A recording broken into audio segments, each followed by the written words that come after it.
Hey everyone, Amy Rogas here with Century 21 Affiliated Farm and Ranch. Today I want to talk to you about appraisals.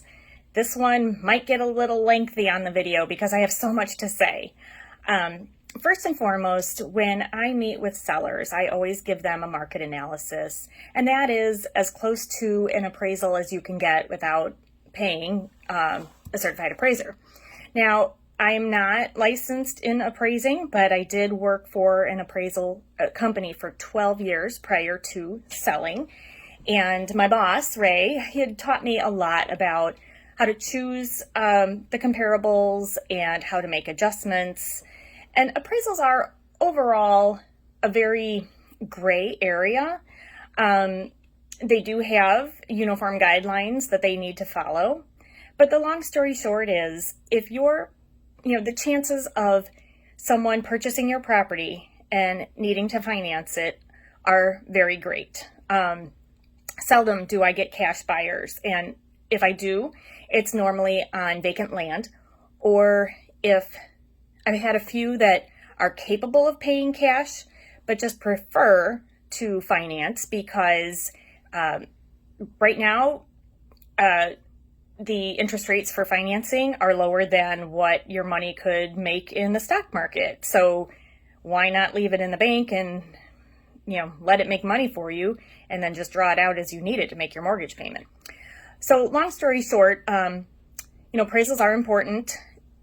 Your home or farm has to appraise out at the sale price. Otherwise, your buyer is going to ask you to renegotiate the price. And really, let me backtrack a minute. When we sell a property, we have to sell it kind of like 4 times.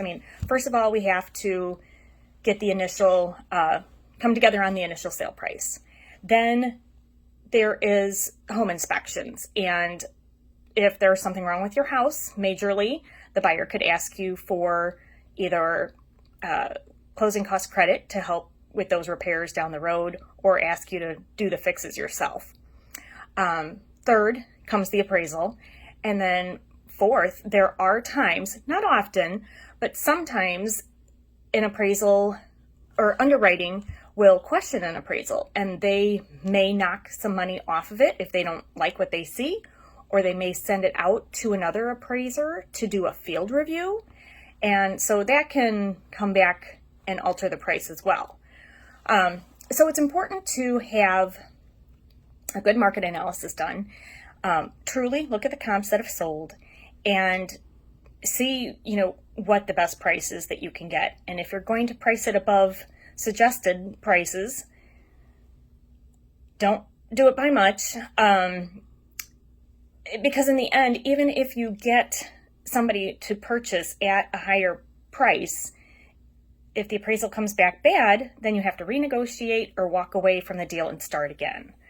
The appraisers, going back to their USPAP rules, I'm doing this off the top of my head here, but typically with a house in town, appraisers need to stick within a half a mile and 6 months back in terms of sale time. Out in the farm and ranch country, they can certainly go back further in time and further out in distance, and especially when you get to the larger income producing horse farms. So that's always good news. I literally have a book of comps that I keep on hand because sometimes I can't always find the ones I'm looking for in the MLS. I know they're there. So I always talk to the appraiser when they reach out to me to schedule an appointment. I ask them if I can send them what I looked at. They're always very accommodating. There have been some times where appraisals have come in low on my properties, and thankfully, again, because of my background, I've been able to review the appraisal, look to see what I think, if I think it's good comps or not, or if I think I have better ones, and then request a reconsideration of value. And probably 3 out of 5 times I've gotten them to change price. So, and there were 2 out of 3 one particular year. So they're always happy to take a look at things. They're not out particularly to kill deals, but if they can't see the value, then they just can't. And they can't ignore sales that are close by or recent if they are a good comp, to use a comp that's further out. So that's why I like to look at the reports. If they do come in low, I like to look at the reports to see exactly how far out did they go, and how far back, because sometimes that can change things for what I send them as well. So long story short, please trust the market analysis. I know I do my best, and because of my experience with the appraisal company, I honestly don't know how I would be able to do this job without it. It's so important. Also, because of my background, I have my old boss that I could always reach out to. Hi, Ray. And a friend of mine, good friend of mine, her husband is an appraiser.